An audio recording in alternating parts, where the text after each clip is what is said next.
예, 오늘 우리에게 주실 하나님 말씀은 구약 성경입니다. 구약 성경 아가서 1장 5절에서 7절입니다.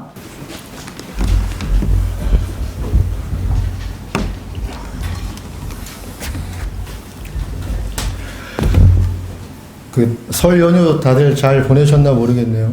예, 이렇게 다 감사합니다. 예, 이렇게 또 주일날 뵙게 돼서 감사하고 기쁜 마음이 있습니다. 말씀 같이 함께 잠시 생각해 보도록 하겠습니다. 인간은 사랑의 존재입니다. 인간이 사랑의 존재라는 의미는 인간은 무엇인가를 사랑하지 않고는 살 수 없다라는 의미입니다.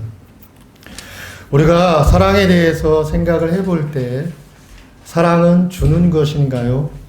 아니면 사랑은 받는 것인가요? 질문을 해볼 수 있습니다.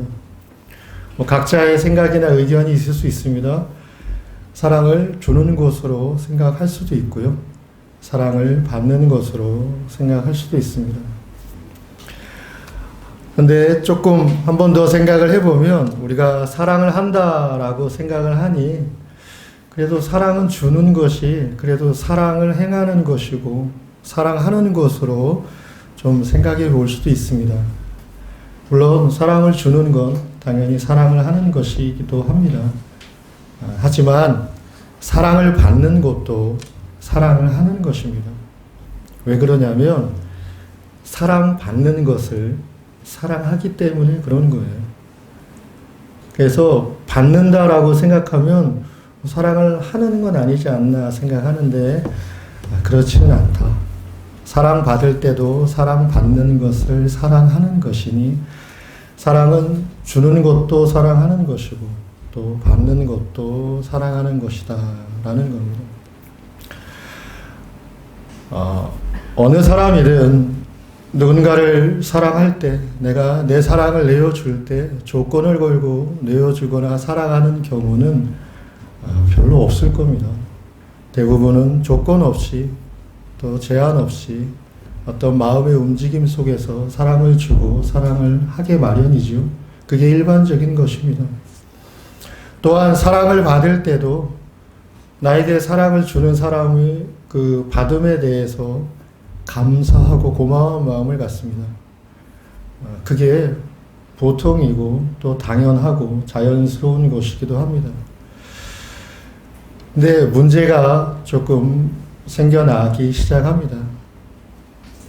조건이나 어떤 계산을 하고 사랑을 주거나 사랑을 하지 않았는데 전혀 의도하지 않았는데 계획하지도 않았는데 어느 날 문득 내가 이렇게 사랑을 줬는데 무슨 반응이 이래?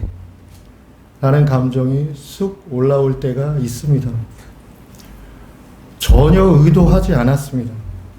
전혀 마음에 품었던 어떤 의혹이나 이런 게 없는 상황인데 어느 날 갑자기 순간 문득 내가 이렇게 사랑을 줬는데 뭔 반응이 이래라는 감정이 올라올 때가 있습니다. 마찬가지로 사랑을 받을 때 감사하고 고마운 마음이 있습니다. 근데 역시 어느 날 갑자기 순간 문득 내가 전혀 거기에 대해서 많은 고민이나 생각이나 짚어본 내용도 있지 않은데 불쑥 난데없이 대하는 게 예전과는 좀 다르네. 나를 생각하는 게 좀 달라진 것 같아 라고 하는 생각이 들 때가 있습니다. 아무 의도도 아무 계획도 어떠한 특별한 일도 있지 않았음에도 불쑥 느닷없이 그런 감정과 생각이 일어날 때와 순간이 있다라고 하는 것입니다. 왜 그렇습니까? 그 근본적인 이유가 무엇이겠습니까? 그 근본적인 이유는 인간의 모든 사랑의 노력들이 불안정하기 때문에 그렇습니다. 그리고 또 하나, 자기는 잘 인식하거나 느끼지 못한다 하더라도 불만이 내재되어 있기 때문에 그렇습니다. 모두가 그렇습니다. 모든 인간의 사랑에 관한 노력의 행위들 속에는 불안정이 있고 불만이 가려져서 내재되어 있습니다. 그러다 보니 사랑을 주는 노력 속에서도 또 사랑을 받을 때 갖는 감사함 속에서도 어느 날 문득 가슴에 치고 올라오는 감정과 생각으로 인해서 거의 모든 사람들은 사랑의 실패감을 경험하게 되는 겁니다. 안 되는구나, 이렇구나 라고 하는 사랑의 실패감을 겪게 됩니다. 또 하나는 사랑이 지속되지 않는다라고 하는 생각 속에서 마찬가지로 사랑의 단절감을 겪게 되어집니다. 이 사랑의 실패감, 그리고 지속되지 않는 사랑의 단절감으로 인해서 결국 사람은 어디로 가게 되어지느냐? 나는 사랑을 잘 못해 라는 쪽으로 정리를 하게 되는 겁니다. 아니면 사랑은 너무 힘들어, 사랑은 너무 부담스러워, 사랑은 너무 불편해 라는 쪽으로 자기 마음과 생각의 정리에 가게 됩니다. 아니면 나는 충분히 사랑받지 못했어 라는 쪽으로 생각하고 정리하면서 머무르게 되어지는 겁니다. 그렇게 사랑의 실패감과 사랑의 단절감의 경험을 하게 되어지면서 사람이 흔들리고 어려워지게 되는 경우들이 다반사일 뿐 아니라 비일비재하다라는 것입니다. 왜 그것이 실패감과 단절감으로 사람을 힘들고 어렵게 하는 것입니까? 서두에 말씀드렸듯이 사람은 무엇인가를 사랑하지 않고는 살 수 없는 존재이기 때문에 그렇습니다. 그러면 어떻게 해야 되겠습니까? 피할 수 없는 사랑의 실패감과 사랑의 단절감 속에서 어렵고 힘들게 느끼는 인생의 자리가 분명하다면 어떻게 해야 되겠느냐라는 겁니다. 아이고, 뭐 사는 거 다 그렇지, 뭐 살면 되지. 예. 그렇게 만약 지나갈 수 있다면, 예, 다행입니다. 그러나, 지나가지 못하는 절벽 같은 인생의 자리와 순간이 없을 수가 없습니다. 그러면 어떻게 해야 되느냐? 이걸 어떻게 풀 수 있느냐라고 하는 겁니다. 아가서는 그것에 대한 설명과 안내가 아주 훌륭하고 좋은 하나님의 말씀의 책입니다. 아가서에는 그 답이 있고 그 길이 있다라고 하는 것입니다. 아가서는 사랑의 오페라와 같은 책입니다. 다들 오페라 가보셨죠? 사실 뭐 오페라 가기 쉽지 않습니다. 그렇죠? 오페라가 뭔지는 좀 알지만, 근데 저는 아가서는 사랑의 오페라와 같은 책이다라고 표현하고 싶습니다. 왜냐하면 뭐 오페라 다 가보셔서 아시겠습니다만 오페라 가면 배우가 있지 않습니까? 그리고 아주 중요하고 의미 있는 대사들을 자기 캐릭터에 맞추어서 표현해 줍니다. 또 무대가 있습니다. 또 음악이 있고 노래도 합니다. 그래서 오페라는 거의 종합 예술 같은 그러한 특징의 내용이 있습니다. 왜 아가서가 사랑의 오페라와도 같은 책이냐? 그만큼 사랑을 종합적으로, 총체적으로 안내하고 설명해 주는 책이다라고 하는 것입니다. 그래서 우리 모두가 무엇인가를 사랑하지 않고는 살 수 없는 존재인데, 사랑한다고 사랑의 문제가 해결되는 게 아니라 오히려 사랑의 실패감, 사랑의 단절감을 겪고 경험하게 되어질 때 과연 그것을 어떻게 뛰어넘고 극복해낼 수 있느냐에 관하여서 아가서는 충분하게 안내하고 설명해 준다라고 하는 겁니다. 아가서는 시입니다. 우리 개역개정 한글 번역 성경을 읽으면 시처럼 느껴지지 않지만 다 시입니다. 그래서 아가서의 이 단어와 표현들은 감각적인 시어로 다 표현되어 있는 성경입니다. 그것도 아주 직접적이고 때로는 직접적이기 때문에 아주 단순하게 있는 그대로 표현을 합니다. 그래서 사람의 신체를 표현할 때도 그냥 있는 그대로 신체 용어를 사용을 합니다. 그리고 간혹 성적인 내용의 표현과 묘사들도 나옵니다. 그러다 보니 아가서를 읽는 게 쉬운 건 아닙니다. 그냥 내용과 이해가 잘 바로바로 전달되거나 하지 않는 어려움이 있습니다. 그래서 사실 아가서는 좀 어려운 책입니다. 그래서 우리의 믿음의 훌륭한 선배님이었던 칼빈 목사님도 성경의 모든 주석을 기록과 책으로 남겼지만 아가서는 남기지 않았습니다. 그 이유 중에 하나가 아가서에는 하나님이라는 표현이 단 한 번도 등장하지 않기 때문에 한 이유가 되기도 했습니다. 그래서 사실 아가서가 이렇게 직접적이고 표현을 하자면 노골적이기도 한데 이게 과연 성경일 수 있느냐, 이게 정말 하나님의 말씀일 수 있느냐라고 하는 논의와 논쟁이 있었습니다. 없지 않았습니다. 그래도 아가서가 사랑에 대해서 종합적이고 총체적인 안내와 설명을 해주는 분명한 하나님의 말씀임이 확인이 되었기 때문에 오늘 우리의 손에 하나님의 말씀 66권 가운데 하나의 책으로 남게 되어졌다라는 겁니다. 아가서는 온전하고 또 완전한 사랑에 대한 설명과 안내를 해주는데 이것이 우리에게 어떠한 구체적인 도움이 되어지느냐, 잠깐만 두 가지를 한번 생각해 보면, 첫 번째는 영성 훈련의 최고의 표준 교과서가 될 수 있다라는 겁니다.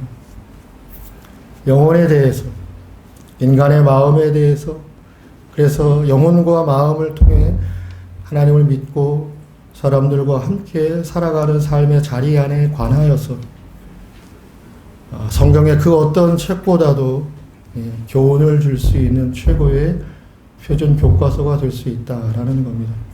두 번째는 공동체 훈련의 최고 표준 교과서가 될 수 있습니다. 왜 그러냐? 사람이 사랑에 실패하게 되면 실패했네라고 끝납니까? 그렇지 않습니다. 자신의 사랑에 실패하게 되면 실패한 것에 대한 원한의 감정을 갖게 됩니다. 누구나 예외가 되지 않을 거예요.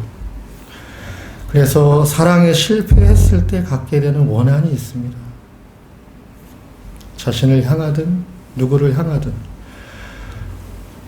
물론 여러분, 우리가 살면서 모든 사랑에 다 실패하는 것만은 아닙니다. 좋은 결실로 성공하는 사랑도 물론 있습니다.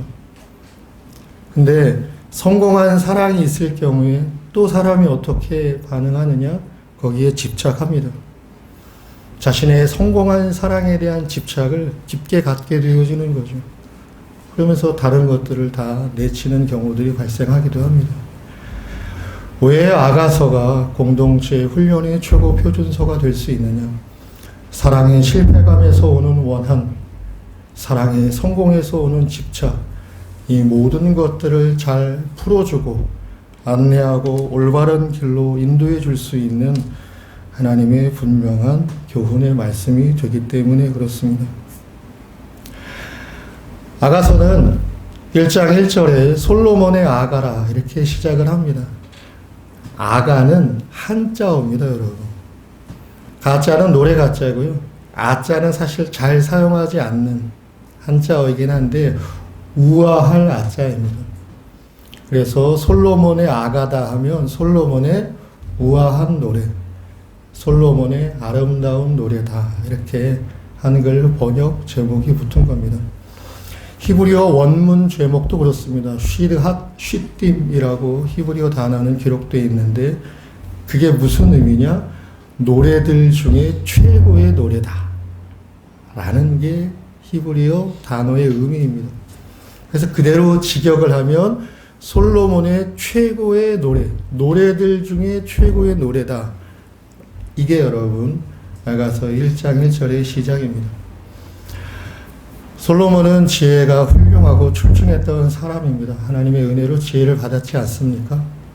그래서 열왕기상 4장에 보면 솔로몬이 지은 글이 잠언이 3,000개요. 노래가 1,005개다 라고 성경도 기록을 해주고 있습니다.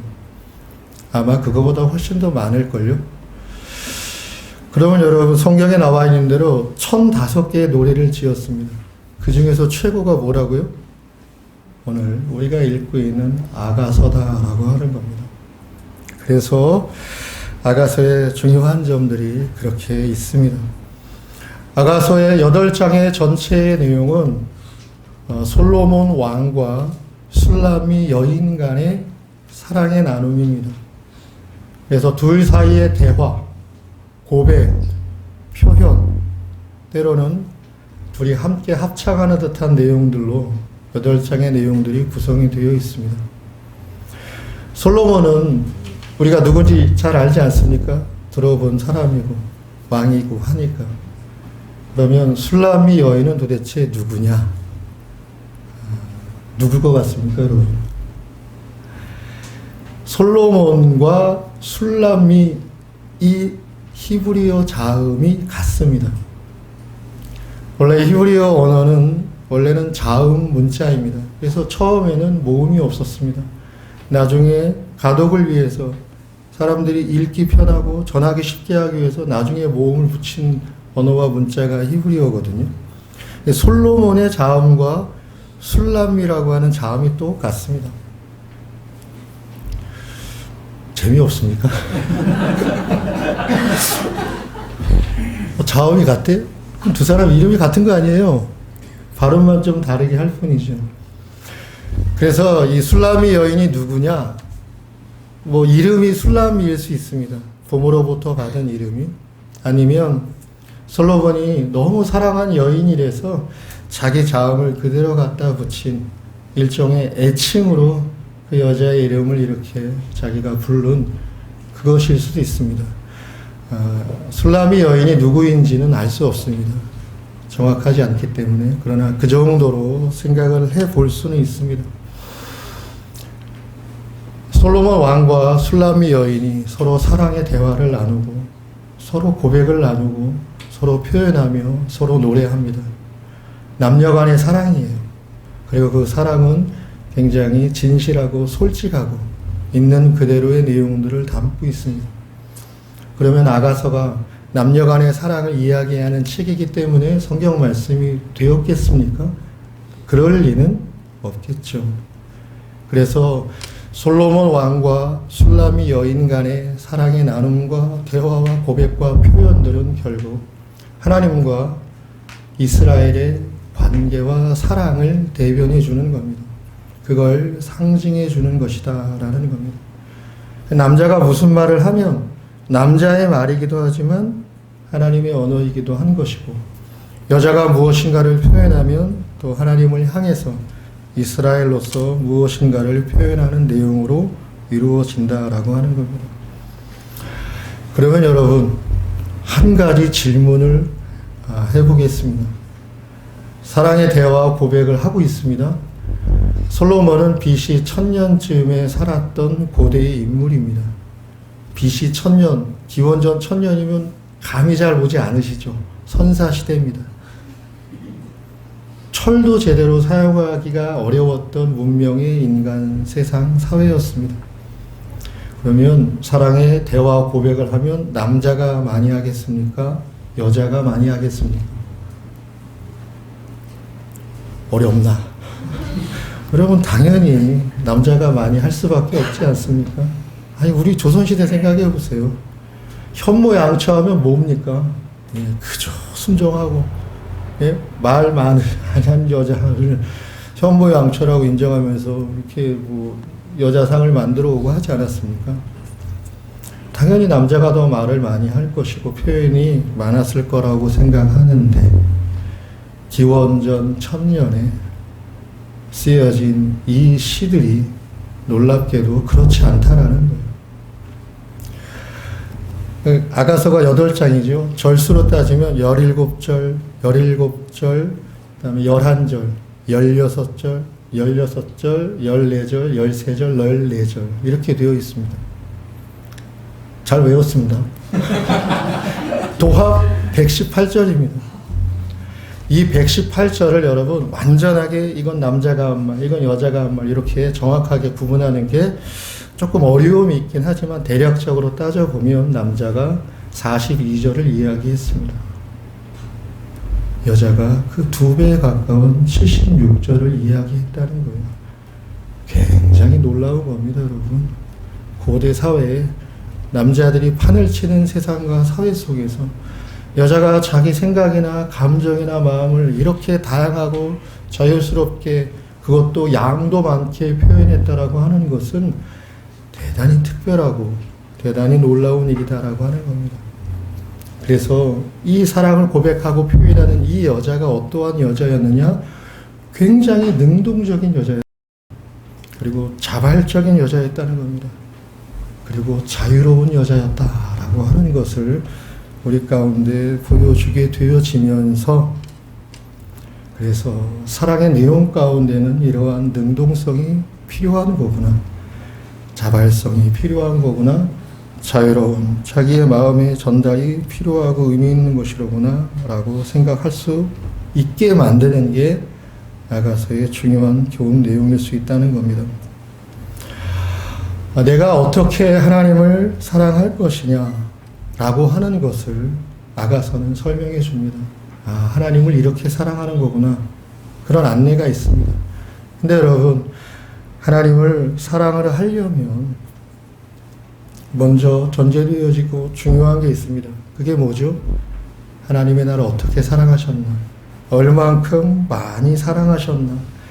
그래서 내가 하나님으로부터 어떠한 사랑을 받았는지를 잘 아는 것이 참 중요합니다. 그래서 오늘 1장 5절부터 7절에 그 내용이 교훈되고 나와 있다라는 것입니다. 오늘 5절의 말씀을 생각을 해보면 5절 이렇게 말씀합니다. 예루살렘의 딸들아, 나는 비록 검으나 아름다우니 게달의 장막 같을지라도 솔로몬의 휘장과도 같구나. 시 같지 않잖아요. 그렇죠? 시입니다. 여러분, 이 5절의 말씀 가운데 모든 인간의 실체가 표현되어져 있습니다. 표현되어져 있는 인간의 실체가 무엇일까요? 나는 검다라는 겁니다. 이게 모든 인간의 실체입니다. 조금 느낌을 잘 갖기 위해서 시적으로 여러분 다가가서 생각을 해보죠. 여자입니다. 그러면 여자가 어떠해야 됩니까? 고와야 되잖아요. 예뻐야 되지 않습니까? 여자가 곱고 예쁜 건 어떻게 보면 여자다운 것이잖아요. 근데 이 여자가 지금 자기 얘기를 하는데 뭐라고 이야기합니까? 나는 검해. 나는 검은 여자야 라고 이야기하는 거예요. 피부가 그렇다는 이야기가 아닙니다. 자기의 실체를 이야기하는 거예요. 그러면 일반적으로 생각해보면 여자가 곱고 예뻐야 하는데 그게 아니라 검다고 하는 거예요. 그건 뭘 의미하는 겁니까? 나는 여자로서 아무런 존재감이 없다. 그 얘기를 지금 하고 있는 겁니다. 그게 나는 검다라고 하는 이 여자의 자기 고백이고 그것이 상징하고 교훈하는 바는 이것이 모든 인간의 실체다라고 하는 것입니다. 그러면 검다라고 하는 인간의 실체를 어떻게 한번 생각해 볼 수 있겠는가? 이렇게 생각해 보면 좋을 듯 합니다. 모든 사람들은 저마다의 한계를 가지고 있습니다. 그 한계가 느껴지게 될 때 모든 사람들은 자신의 한계들로 인해서 고통을 경험하는 겁니다. 내가 이거밖에 안 되는구나. 내가 여기까지의 인간이었나 보다 라고 생각을 하면 그 한계로 인한 고통을 경험하게 되어지는 것입니다. 물론 내가 느끼는 한계의 내용들은 나만이 느끼는 것도 아니고 다양합니다. 그 한계의 내용들은 너무나 다양해서 뭐라고 하나 딱 집어서 이해하기 어려울 정도로 여러 가지가 있습니다. 몇 가지만 한번 예로 생각을 해보면 당연히 외모적인 게 있을 수 있습니다. 외모적으로 자기의 한계를 느낄 때 사람은 고통의 감정을 느끼게 되어 있습니다. 또한 당연히 능력의 한계를 느끼게 될 때 사람은 자신의 한계를 절감하며 고통을 겪게 되는 거죠. 또 오늘날은 워낙에 소유에 대한 강조와 소유를 통해서 모든 사람들을 재단하고 모든 사람들을 생각하는 시대에 있기 때문에 소유의 차이에서 오는 한계로 말미암아서 또한 고통을 겪는 경우도 있습니다. 또 무엇보다도 혼자 살 수 없는 세상, 혼자 사는 세상 아니지 않습니까? 어디에나 사람이 있고 사람이 있다는 건 관계를 맺으며 산다는 것이기 때문에 관계에서 오는 한계를 알고 겪게 되어질 때 또 인간은 고통을 경험하게 되는 겁니다. 그러면 고통을 경험한다는 게 무슨 내용을 갖는 겁니까? 고통을 겪는다는 게 도대체 나에게 어떠한 영향을 가져오는 거죠? 그냥 힘들기만 한 겁니까? 그냥 사는 게 불편하기만 한 겁니까? 전혀 그렇지 않습니다. 인간이 고통을 경험하고 겪는다라고 하는 것은 결국 내가 초라하다라는 것을 느끼는 거예요. 내가 초라하구나. 내가 비루하구나. 내가 이런 인간이었나 싶은 거예요. 또 자신의 외로움을 마주하게 되는 겁니다. 아무도 없구나. 난 너무 외롭다. 어쩌다 이렇게 외로운 인생과 인간이 되었나 싶은 거죠. 소위 루저 같은 자기로 또 느끼고 이해하게 되어집니다. 루저 하는데 세상에 루저 되고 싶어서 사는 사람이 어디 있습니까? 후퇴자로, 실패자로 그렇게 이해되면서 살고 싶은 사람이 어디 있냐는 거예요. 근데 고통을 경험하고 한계 안에서 고통을 겪게 되면 자기가 뒤처진 후퇴자라고 하는 루저 같은 자신을 그리고 무능한 것 같은 자기 자신을 경험하면서 아파하게 되어진다라고 하는 겁니다. 마치 자신의 부끄러움과 수치감을 느끼면서 모아가 잎으로 자기를 가리고 숨어버렸던 아담과 하와처럼 우리 모두도 우리 자신의 검은 실체를 느끼고 자각하게 되어지며 창피해하는 것입니다. 그리고 그 창피한 감정과 마음과 심리와 생각들을 어디다가 마땅하게 풀거나 해소하기가 힘들어지게 된다라고 하는 겁니다. 타인에게 외면당하는 아픔도 견디기 힘든 아픔 가운데 하나죠. 그렇습니다. 여러분 다 우리가 경험을 통해서 알 수 있는 거 아닙니까? 타인에게서 내가 외면당할 때 에이 너뿐이냐 이렇게 여러분 생각하면서 내칠지는 모르지만 뒤돌아서 오며 쓰라린 감정과 마음을 풀 길이 요원한 경우들이 분명히 여러분의 인생의 자리 속에도 있었을 겁니다. 그런데 여러분 이거보다 더 큰 게 있습니다. 타인에게서 외면당하는 아픔보다 우리를 더 비극적으로 몰아내는 것은 내 자신이 내 자신을 외면하는 것입니다. 그것이 여러분 얼마나 힘들고 아픈 것인지 굳이 설명을 안 해도 여러분들 이해하실 수 있으리라 생각을 합니다. 하나 조금 이해를 위해서 혹시 입스라는 걸 들어보신 적 있습니까? 입스. 혹시 듣거나 아신 분들 있을 거고 또 처음 듣는 분들 있을지도 모르겠습니다. 입스라는 게 뭐냐면 압박감이 너무 심해지면서 그 사람 안에 마음 안에 있는 불안들이 확 증폭이 되어지는 겁니다. 그러면서 어떤 현상이 발생하느냐 평소에 아주 잘했던 익숙했던 자연스러웠던 동작과 행동들을 하지 못하게 되는 현상을 가리켜서 입스라고 이야기를 합니다. 이 입스라고 하는 현상이 어떤 사람들에게 적용이 되어지기 시작했느냐 놀랍게도 전문 프로 운동 스포츠 선수들에게 적용이 되었습니다. 여러분, 전문 프로 운동 선수가 된다는 건 그 뭐 되나 보네 이렇게 뉴스 보고 생각하는데 그렇지 않습니다. 어마어마한 겁니다, 여러분. 제가 예전에 아는 분 가운데 싱글맘 아들 하나 있는 분이 있었습니다. 그 아들이 축구를 좋아해서 초등학교 때부터 축구를 했고 중학교에 이제 축구부로 진학을 했습니다. 축구를 해가지고 프로 축구 선수단에 들어갈 수 있는 것만도 어마어마하게 대단하다는 거예요. 저도 잘 몰랐으니까.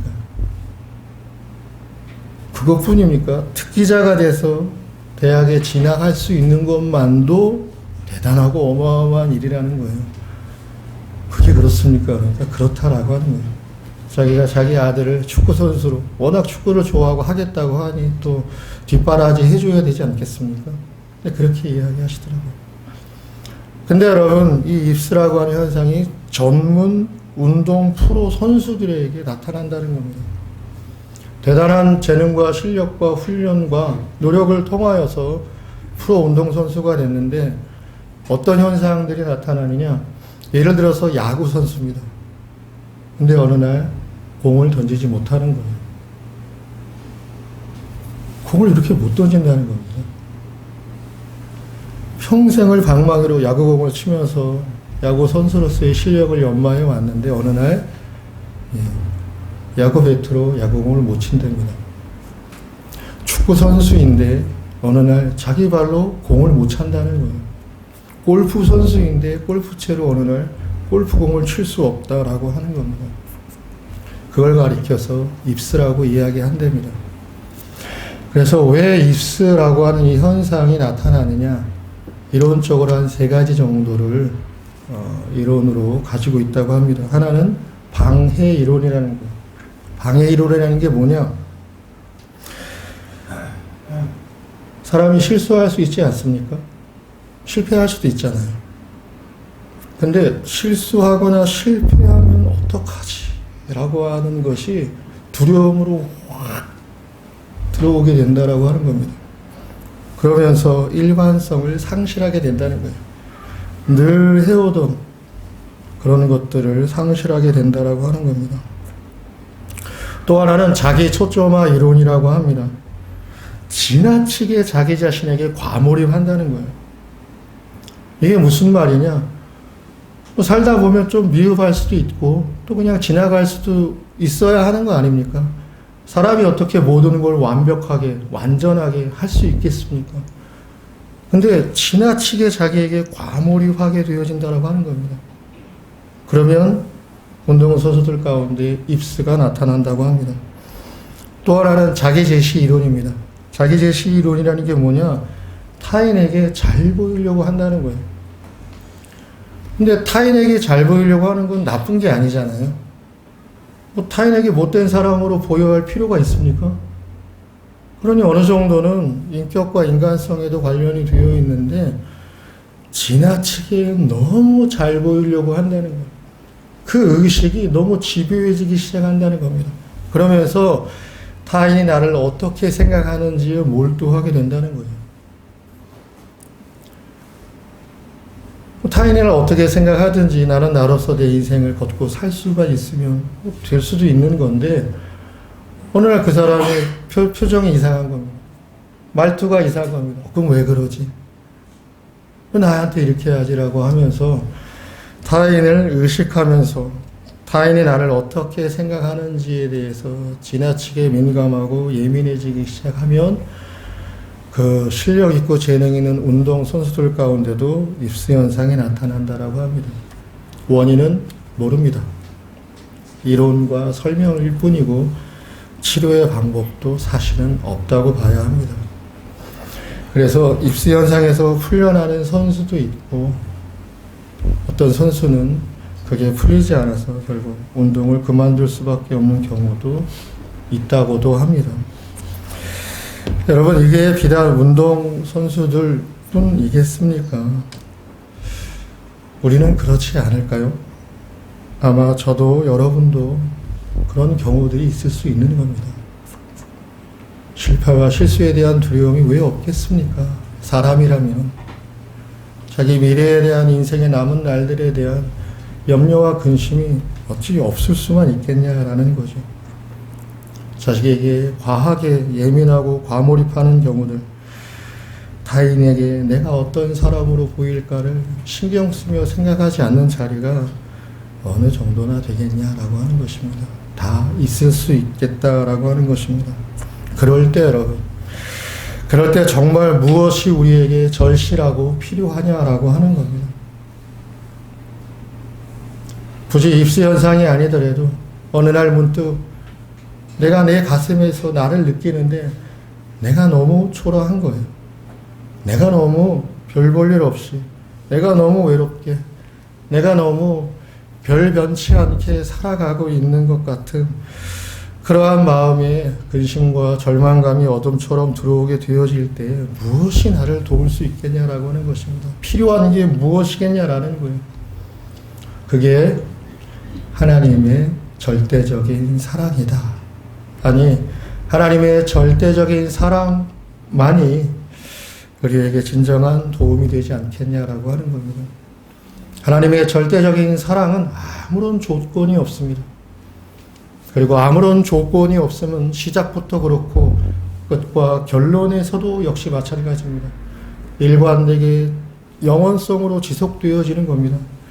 그리고 나를 놓고 상대와 비교하며 평가하고 판단하지도 않으십니다. 나의 수준, 나의 노력, 나의 어떠함에 관하여서도 개의함이 없이 무조건적으로 절대적으로 사랑하시는 것이 하나님의 사랑하심이다 라고 하는 겁니다. 그러면 여러분, 하나님이 이렇게 절대적으로 무조건적으로 사랑하신다라고 하면 내가 그 사랑을 잘 받아들일 것처럼 여겨지죠? 내가 그 사랑을 잘 믿고 있는 것처럼 생각이 되어지죠? 정말 그렇습니까? 아가서에 나와 있는 이 입장으로 생각을 해보면 나를 사랑한다라고 하는 상대방은 왕입니다. 나를 사랑한다라고 하는 상대방은 왕인데 그럼 나는 누구냐? 나는 검은 여자라는 거예요. 농사밖에 지을 수 없는 시꺼매진 여자라고 하는 겁니다. 그러면 그렇게 검고 농사밖에는 지을 수 없는 검은 여자의 시골의 처녀에 지나지 않는데 어느 날 갑자기 임금이 왕이 와서 내가 당신을 사랑합니다라고 얘기하면 두 팔 벌려 환영해서 기뻐하고 감격하겠습니까? 그렇지 못할 것이다 라는 겁니다. 왜? 사랑받기에는 내가 너무 모자르다라고 생각할 수밖에 없는 거예요. 그래서 왕이 사랑한다고 다가오면 보통의 사람이라고 한다면 손살에 치면서 거절하고 도망가는 것이 일반적인 게 아니겠느냐라는 겁니다. 그래서 대부분의 사람들은 이러한 하나님의 무조건적인 절대적인 사랑을 사실은 거절합니다. 자기는 그럴 사랑받을 만한 자격이나 내용이 갖추어져 있지 않다라고 하는 마음의 작용 때문에 그렇습니다.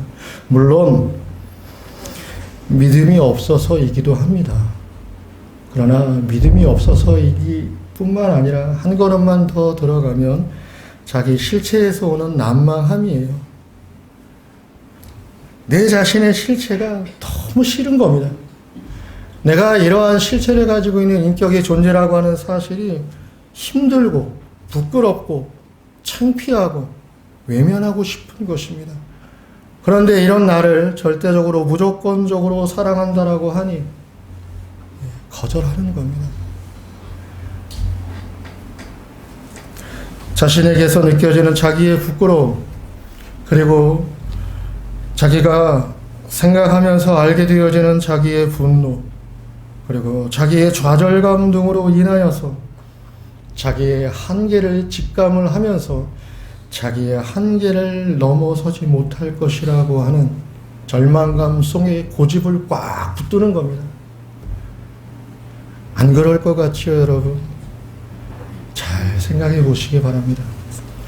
자기의 한계를 느끼는 순간 모든 사람들이 자기 한계를 극복하여서 인간다움으로 나갈 것으로 예상하지만 그렇지가 않습니다. 자신의 한계에 부끄러움하고 자신의 한계에 분노하고 자신의 한계에 원한을 품고 때로는 자신의 한계에 좌절하면서 그 자신의 한계를 넘기 위한 길은 무엇일까를 생각하는 것이 아니라 자기의 한계를 넘을 수 없다라고 하는 절망감의 완고한 고집을 유지하면서 하나님의 사랑을 거절하게 되어진다라고 하는 것입니다. 그렇게 하나님의 사랑을 회피하는 것입니다. 그 내용은 사실 무엇입니까? 나는 사랑받을 자격이 없어 라는 거예요. 나는 사랑받는 게 싫어. 이렇게 생각이 되어진다라고 하는 것입니다. 그게 여러분 옳습니까? 그게 무슨 도움이 되느냐라고 하는 겁니다. 그래서 여러분 오늘 아가서 1장 5절에 나온 이 여인을 잘 생각하면서 주목해 볼 수 있어야 합니다. 이 여인이 뭐라고 합니까? 나는 검다라고 이야기합니다. 그래, 나 검다라고 여러분 아예 솔직하게 인정하고 고백한다는 거예요. 그리고 또 뭐라고 얘기합니까? 그러나 나는 아름다워. 검은 게 아름다운 게 아니에요, 여러분. 검은 건 부끄러울 수 있고, 검은 건 낙심이 될 수 있고, 내가 내 한계를 느끼는 것은 슬픔이고 아픔일 수 있는 것입니다. 검은 게 아름다운 게 아니라, 그래, 나는 검다. 그러나 나는 아름답다라고 이야기하는 그 이유가 무엇입니까? 왕이 나를 사랑하기 때문에. 나처럼 검은데 검은 거에 상관없이 나를 사랑하기 때문에 그래 나 검어. 그러나 검은 거 상관하지 않는다. 나는 사랑받는 여자야. 왕에게 사랑받는 여자야라고 하는 차원에서 자기는 아름답다라고 선언하고 있다라고 하는 겁니다. 그래서 내가 비록 검으나 나는 아름다우니라고 고백하는 것이고 선언하는 것입니다. 여러분은 여러분 자신을 어떻게 보고 계십니까? 세상은 자신감이 많이 중요하다고 강조하고 이야기합니다. 예, 필요할 때도 있고 유용할 때도 있습니다. 하지만 자신감은 언제나 흔들리기 마련 아닙니까? 언제나 용기백백해서 자신감 만땅 충만해서 살아가는 사람이 세상에 어디에 있습니까? 그래서 여러분, 자신감 별로 중요한 게 아닙니다. 진짜 중요한 건 무엇입니까? 나를 사랑하는 그 사람이 나를 어떻게 보고 있느냐가 중요하다는 겁니다. 이 말은 무슨 말입니까? 이 여인을 생각해 보라는 거예요. 이 여인이 검습니다. 그런데 자기가 아름답다라고 이야기합니다. 왜 그렇게 얘기한다는 거예요? 나를 사랑하는 그 왕이 나를 아름답다라고 이야기해 주기 때문에 그렇다라고 하는 거예요. 검은데 아니야. 너 그렇지 않아. 그건 보여지는 껍데기일 뿐이야. 너의 진실과 진정은 내가 보기엔 너무나도 아름다워. 너무나도 고와. 너무나도 예뻐라고 이야기해 준다라고 하는 겁니다. 그래서 아무리 어려운 환경과 상황일지라도 내가 견디고 이것을 이고 나가는 것이 괴롭고 힘에 겨운 현실일지라도 하나님이 나를 사랑하신다라고 하는 사실, 그 사실 안에만 내가 있다고 한다면 나는 아름다워라고 이야기하고 선언할 수 있다는 겁니다. 그 누가 나에 대해서 어떠한 이야기를 한다 하더라도 내가 이 세상의 기준과 객관적인 지표에 의해서 어떠한 사람 정도로 여겨진다 하더라도 아무 상관이 없다는 겁니다.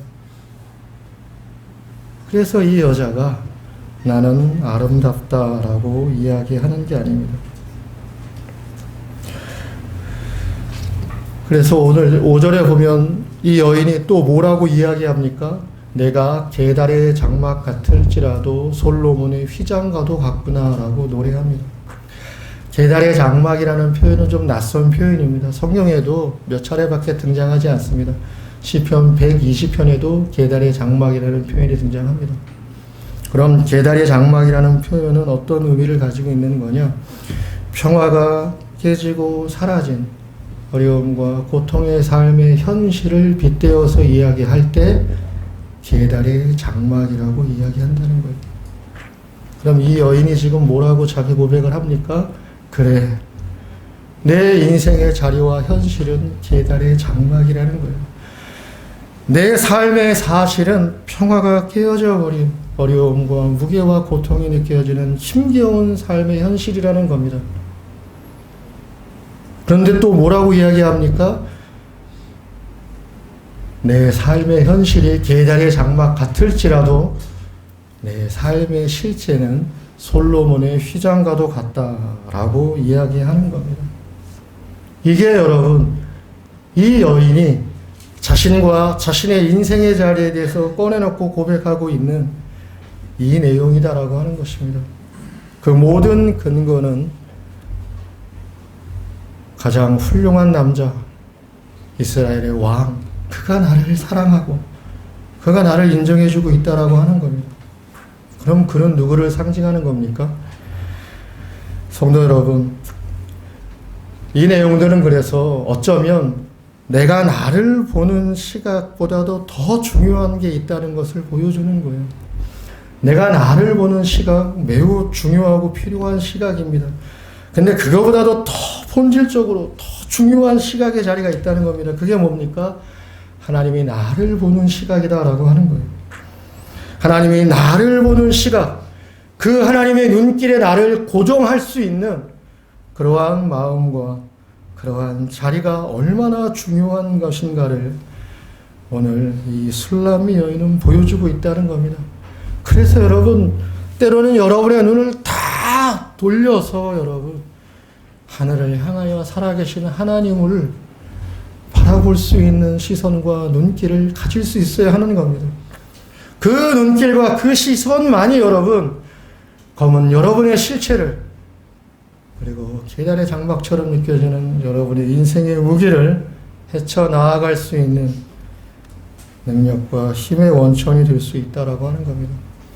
그래서 여러분, 하나님은 내 삶의 과거나 내 삶의 지금의 현재의 가치로 나를 보는 것이 아닙니다. 아무런 조건 없이 너는 나한테 귀하고 너는 나한테 소중하다라는 차원으로 나를 바라봐 주신다라고 하는 것입니다. 우리 모두는 세상의 삶에 사실은 완전히 주눅들 수밖에 없습니다. 여기 양양하고 어깨 편듯이 살지 모르지만 그렇지만은 않을걸요. 주눅들 수밖에 없는 삶의 현실과 사실들이 우리들의 삶의 자리인 겁니다. 그리고 주눅들어 사는 이 여자도 그렇습니다. 하지만 이 여자는 나는 그렇지 않다. 하나님은 나를 그렇게 생각하고 대우하지 않는다라고 하는 생각 속에서 이 여자는 자유하게 되어졌다라고 하는 것입니다. 그래서 오늘 말씀은 우리에게 이렇게 교훈해 주는 겁니다. 너의 환경을 너무 과하고 지나치게 바라보지 마라. 내가 너를 사랑한다고 하는 사실, 나에 대한 하나님의 사랑 그 하나에만은 너의 마음과 생각을 고정시키면 어떻겠느냐라고 이야기해 준다라고 하는 겁니다. 그렇게 되어졌을 때 여러분도 이야기할 수 있고 해야 한다는 겁니다. 뭘 이야기해야 됩니까? 나는 비록 검으나 나는 아름답다라고 이야기할 수 있어야 되는 겁니다. 그래서 성도 여러분, 남편이 나를 사랑해줘야 내가 아름다워지는 것만은 아닙니다. 아내가 나를 인정하고 나를 아껴주어야만 남자다워지고 남자다움의 아름다움을 이루는 것도 아니라는 겁니다.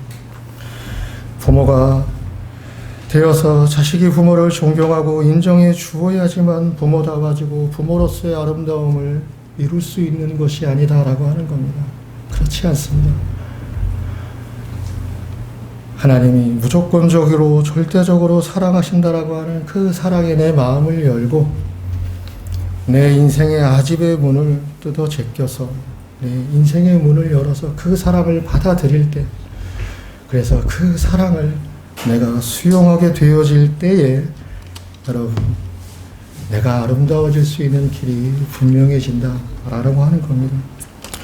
그러면 여러분, 오늘 이 여인이 왜 검다라고 표현할 삶의 환경이 있었는가? 그 내용이 6절에 설명이 되어 있습니다. 6절을 제가 읽어보겠습니다. 내가 햇볕에 쬐어서 거무스름할지라도 흘겨보지 말 것은 내 어머니 아들들이 나에게 놓아여 포도원 지기로 삼았음이라. 나의 포도원을 내가 지키지 못하였구나. 왜 이 여인이 검다라고 말할 수밖에 없는 여인이 되었습니까? 6절의 표현의 상황으로 생각하자면 가족들 때문이었습니다. 어머니의 아들들이 포도원 지기로 삼아서 포도원에 가서 일하도록 강요하고 강제했다라는 겁니다.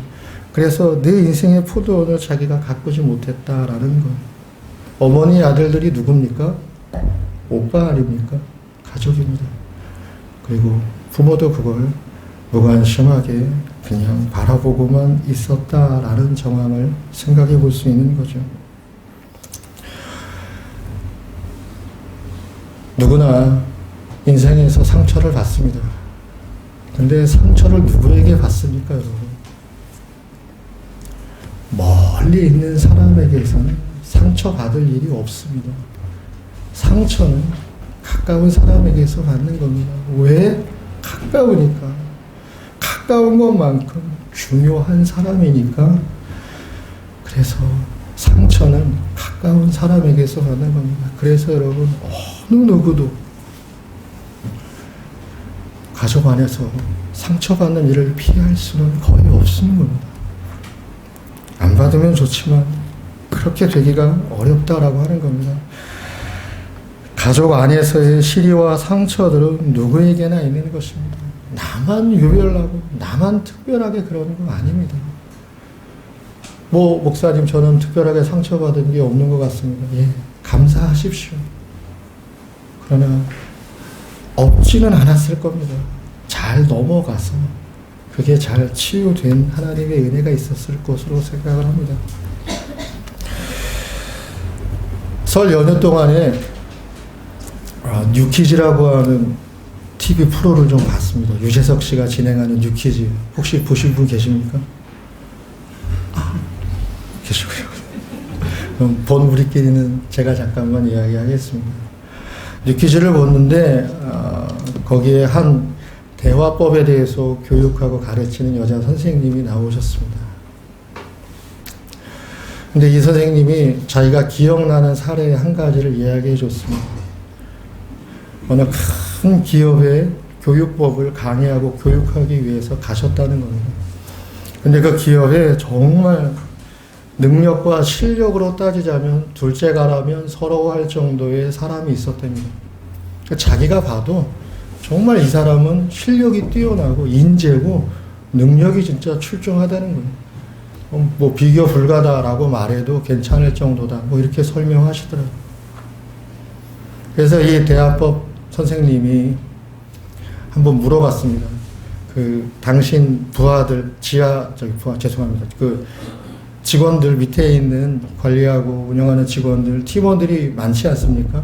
그 중에서 칭찬할 만한 사람이 있으면 한 사람만 꼽아보라고 얘기했답니다. 뭐라고 얘기했을까요? 아무도 없답니다. 한 사람도 칭찬할 만한 녀석이 없대요. 그냥 시키는 일만 잘하면 된다는 겁니다.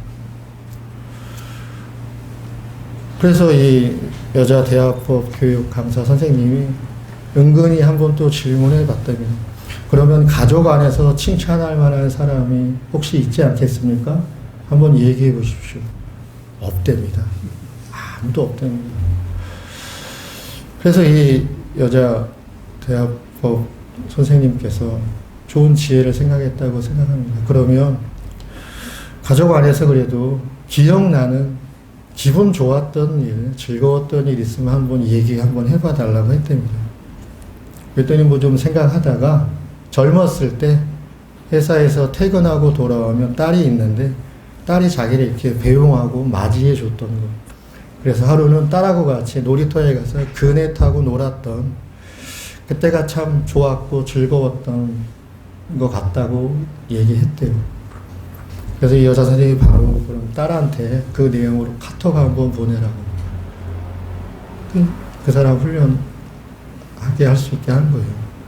그래서 이 실력과 능력이 엄청나게 뛰어난 이 사람이 딸한테 예전에 네가 나하고 놀이터에 같이 가서 그네 타고 놀아줬던 게 즐거운 추억이 돼서 생각이 나는데 너무 고마웠어. 고맙다라고 카톡을 보낸 겁니다. 그러면 카톡을 보내면 읽었는지 안 읽었는지 알 수 있잖아요. 바로 읽었답니다. 근데 답장이 안 오더라는 거예요. 뭐 답장 천천히 할 수도 있으니까 뭐 한 2시간 정도 기다렸나? 답장이 안 오더라는 겁니다. 그랬더니 이 사람이 갑자기 버럭 화를 내면서 회사에 와서 직원들 잘 교육하고 훈련시키면 되지. 그 왜 남의 가정사는 들추어내고 이러지. 승질내고 이제 갔더라는 겁니다. 그럼 뭐 사람은 뭐 그럴 수 있는 거니까 이 선생님도 뭐 기분이 좋지는 않았겠지만 뭐 그럴 수 있는 거다 생각하고 이제 그냥 지냈답니다. 그리고 몇 달 지나고 나서 이 사람이 자기를 찾아왔다는 거예요. 자기가 그 4일 후에 이 딸에게서 카톡을 받은 거예요. 답장을. 근데 그 카톡 내용이 얼마나 내용이 많았는지 전체 보기 해가지고 뭐 이렇게 올리면서 봐야 할 정도로 내용이 많았다는 거예요. 왜 4일 후에가 돼서야 답장을 했느냐. 그 여자 선생님의 그 부탁을 받아서 딸한테 이런 즐거운 추억이 생각나서 즐겁게 해줘서 고맙다라고 카톡을 보냈던 그 순간 그 딸이 어떠한 상황이었냐. 너무 사는 게 고통스럽고 힘들어서 도저히 못 살 것 같은 마음에 학교도 가지 못하고 버스 정류장을 배회하면서 그냥 그렇게 지쳐 그냥 그렇게 있었던 거예요. 근데 그 순간에 느닷없이 아빠의 카톡 한 줄이 몇 줄이 오게 되었던 겁니다. 그래서 4일 후에 이 딸이 답장을 보낼 때 맨 서두의 제목이 나를 살린 나의 아빠에게 라고 제목을 달아서 카톡에 답장을 보냈다는 겁니다. 사람이 뭘 압니까, 여러분? 모릅니다. 자기가 잘난 줄 알고 자기 능력과 실력이 출중하고 모든 삶을 자기가 다 해결하고 극복하며 살아갈 수 있을 것으로 생각을 하죠. 그러나 자기에게 인생의 기쁨과 보람을 안겨준 딸의 그 어려움과 고통, 그 사실조차도 몰라서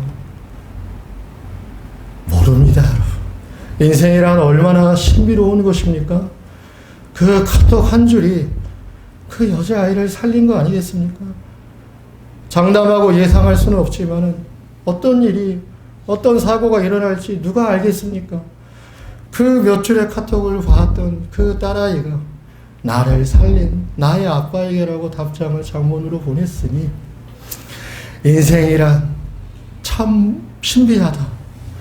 인생이란 정말 알 길이 없고 인간은 어리석고 무능하고 검다라고 하는 것을 생각 안 할 수 없는 게 아니냐 싶은 거죠. 그래서 여러분, 우리의 마음과 우리의 믿음의 시선을 하나님에게로 옮기는 것이 필요하고 중요하다라고 하는 것입니다. 하나님의 사랑에 우리 자신을 내어 맡기면서 던져놓고 내 인생의 자리는 하나님의 사랑 안에 묶여있다라고 하는 그 자리에 나를 묶어놓고 나를 던져놓고 살아가는 것만이 우리가 우리의 인생을 지키고 또 올바르게 우리의 어려움들을 또는 우리의 의미들을 찾고 유력하며 살아갈 수 있는 것이 인생의 자리가 아니겠느냐라고 하는 것입니다. 그럴 때만이 여러분, 그렇게 내 인생을 하나님의 사랑에 묶어놓고 고정시켜놓고 던져 놓았을 때만이 여러분, 여러분의 남편을 이해하고 사랑할 수 있게 되어지는 겁니다. 여러분의 아내를 이해하고 사랑할 수 있게 되어지는 겁니다. 어느 날 자녀가 부모에게 서운한 말과 태도를 보일 때가 있지 않습니까? 아무리 성실하고 착한 자녀라 하더라도 아쉬울 때가 있고, 내가 노력을 다 해서 사랑과 최선으로 이 아이와 함께 하였는데 어느 날 자녀에게서 받는 서운함들이 있습니다.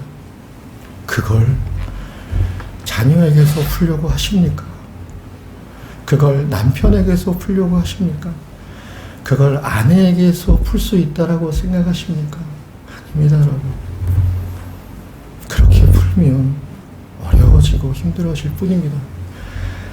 그래서 여러분, 내 남편을 정말 아끼고 사랑하는 길, 내 아내를 정말 아끼고 사랑하는 길, 내 부모를, 내 자녀를 정말 아끼고 사랑하는 길이 다른 데 있지 않습니다. 하나님이 나를 사랑하시니, 나를 절대적으로, 무조건적으로 완전하고 온전하게 사랑하여 주시니, 내 인생이 남편에게 달린 것도 아니요, 아내에게 달린 것도 아니요, 부모에게, 자식에게 달린 것도 아니라는 사실 위에서 남편을 대하는 마음, 아내를 대하는 마음, 자식을 대하는 마음, 부모를 대하는 마음, 여러분의 가까운 동료와 친구를 대하는 마음, 교회 공동체를 대하는 마음이 있을 때에, 그때 여러분 모든 것이 아름다워지기 시작할 수 있다, 아름답다라고 얘기할 수 있다라고 하는 것입니다. 우리 마지막 7절을 다 같이 한번 읽어볼까요? 같이 한번 읽어보겠습니다. 시작.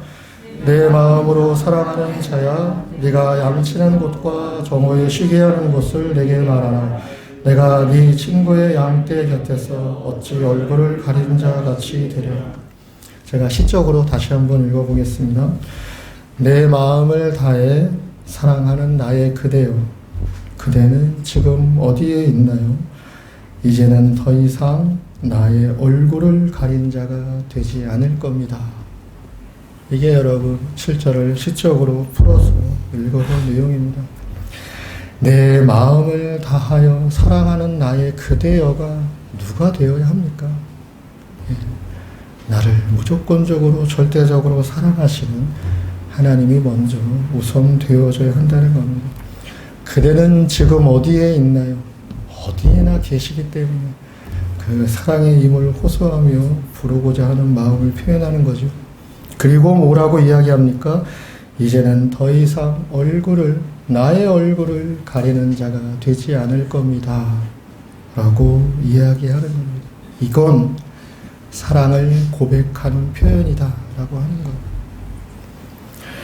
하나님께 여러분의 사랑을 표현해 보신 적이 언제이십니까? 하나님의 사랑, 예, 우리가 다 압니다.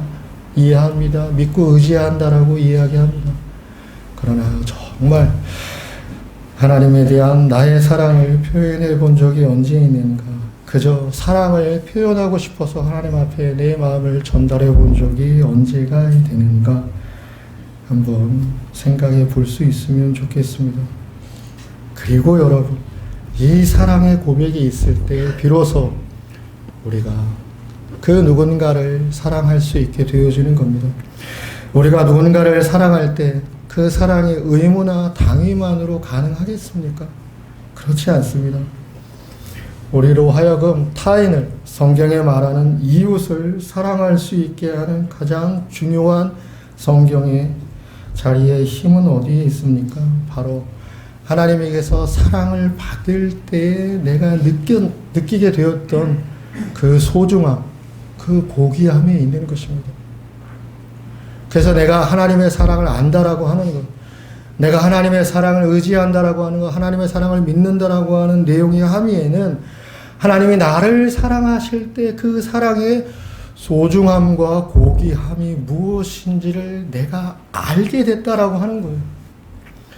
그래서 여러분, 그 소중함과 고귀함을 느끼고 알게 되어졌기 때문에 저 사람도 그 소중함과 고귀함을 알았으면 좋겠다라고 하는 심정을 가지고 사랑할 수 있게 되어진다라고 하는 겁니다. 그래야만 여러분 상대방의 반응이나 태도나 자세에 상관이 없이 사랑할 수 있게 되어지는 겁니다. 왜? 내가 이 소중함과 고귀함을 느꼈을 때 내가 얼마나 회복되고 내 인생이 얼마나 의미 있고 가치 있는 것인지를 깨닫고 알게 되어졌던 것만큼 저 사람도 알았으면 좋겠다라고 하는 거예요. 그건 그 사람이 나를 대하는 태도나 반응의 문제가 아니라 그 사람의 인생에도 이 소중함과 고귀함이 누려질 수 있었으면 좋겠다. 왜? 그게 너무 좋은 거니까. 그게 너무 절대적으로 필요한 거니까. 그게 왜 나에게만 있어야 하겠느냐라는 거예요. 당신에게도, 그대에게도, 그에게도, 너에게도 있으면 좋겠다라고 하는 심정이기에 타인을, 이웃을 사랑할 수 있게 되어지는 겁니다. 그래서 여러분, 요한일서 4장 7절 말씀, 사랑하는 여러분, 서로 사랑하십시오. 사랑은 하나님께로부터 오는 것입니다. 사랑하는 사람은 다 하나님에게서 왔고 하나님을 압니다. 라고 이야기하는 게 말씀의 교훈이 되어지는 것입니다. 성도 여러분, 나는 비록 검으나 아름다우니 다시는 나의 얼굴을 가리우지 않겠습니다. 라고 노래하였던 이 여인처럼 우리 모두 절대적인 하나님의 사랑 안에서 우리 자신을 잘 세우고 우리 인생의 자리들을 잘 필요하다면 치유하고 필요하다면 회복하고 또 때에 따라서 전진시키면서 하나님과 함께 하나님의 사랑과 함께 귀하고 소중한 인생의 자리로 가꾸고 만들어갈 수 있게 되어지기를 간절히 소망합니다. 주님, 온몸이 검고 아무 볼품이 없으며 계달의 장막 같은 그 한 여인을 사랑했던 솔로몬 왕의 사랑을 통해서 아무 보잘것 없고 여자로서 아무 자격도 아름다움도 없는 저희들을 사랑하신 그 하나님의 은혜를 다시 한번 생각하며 고백합니다. 주님, 사랑합니다. 주님, 사랑합니다. 비록 저희들 가운데 주님을 사랑할 자격이, 자질이, 모습이 아무것도 없다 할지라도 주님께서 저희들을 먼저 사랑하셨기에 그 사랑이 변하지 않기에 그 사랑을 알기에 주님을 사랑한다라고 고백할 수밖에 없습니다. 이제 이 고백이 우리의 심중과 우리의 삶 전 영역에 확장되고 깊어짐으로써 참으로 나의 삶 가운데 내가 여러 가지 조건을 갖추지 못해서 열등감을 갖고 있고 주눅이 들고 있고 기가 주고 있는 그런 상태에서 벗어나 하나님이 나를 바라보는 그 관점으로 나를 생각하고 나의 정체성을 확인함으로써 이제는 더욱더 이 세상을 당당하게 주님께 내가 사랑을 받았기에 이제 나 자신을 사랑하며 그 사랑이 외연으로 확장되어 내 주변의 많은 사람들을, 모든 사람들을 우리 주님이 나를 사랑하신 것 같이 적극적으로 능동적으로 사랑하며 살아갈 수 있는, 그래서 참되게 주님 앞에 봉헌하는 아름다운 은혜와 복들을 저희 모두에게 내려 주옵소서. 예수님의 이름으로 기도드립니다.